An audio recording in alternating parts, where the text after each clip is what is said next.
17 newsmakers this morning. Bakersfield Police Chief Terry joining us in studio to discuss several high-profile issues affecting the department. Chief, good morning. Thanks for coming in. Good morning. We appreciate it. So last week, the city made a proposal on how to use Measure N money from next year. Measure N funds, reminder, are the funds generated by the 1-cent sales tax increase that was passed back in 2018. In part, your department asking for 12 new positions, and you still have dozens of vacancies actually right now. What would these 12 new positions and funding for that do for the police department? Why do you need them?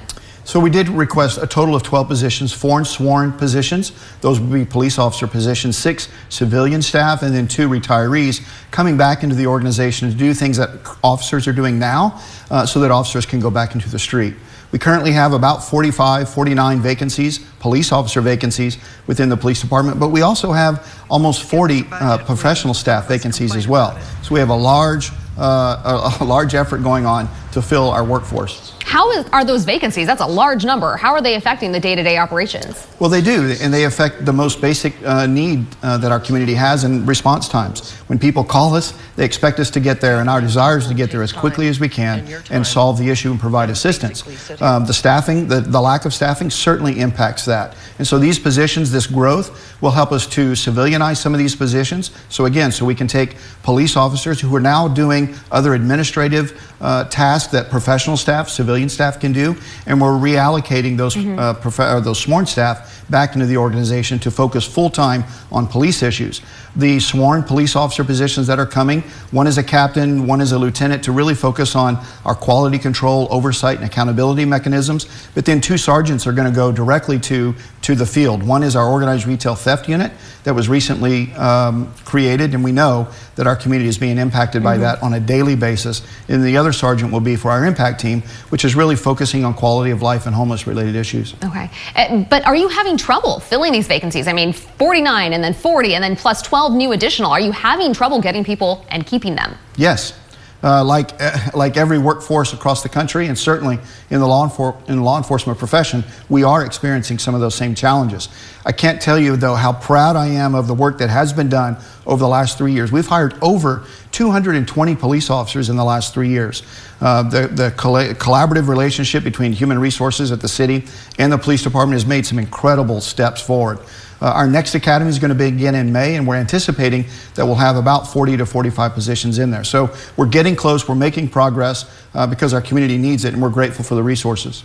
You mentioned response times a moment ago and how the staffing shortages play into that and affect staffing or affect the response times. And you talked about how the department wants to reduce response times. Right now, the highest priority calls officers are able to get to in under 7 minutes average, but response times in some areas increase due to expansions and increased travel time. What are you doing to get those response times down? Yeah, staffing is one of the critical elements to be able to drive those response times down further.